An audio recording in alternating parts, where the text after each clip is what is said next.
To pass Functional 3, your app shouldn't crash, hang, or leave users stuck at any point. That includes the very beginning of the experience. If your app requires a login, you must provide instructions for a user to create an account. Those instructions must be easy to find wherever accounts are created and always discoverable in VR. Next, your app cannot have any progression blockers. At a high level, users should be able to progress through the game's timeline or from one level to another. So a user's inputs should elicit appropriate responses. For example, if a user turns a doorknob, the door should open. The bottom line is, it shouldn't be difficult for a user to move through your app.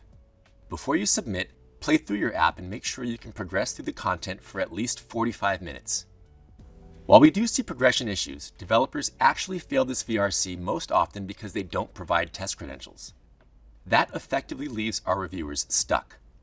If your app requires a login, include test credentials so we can begin the testing process.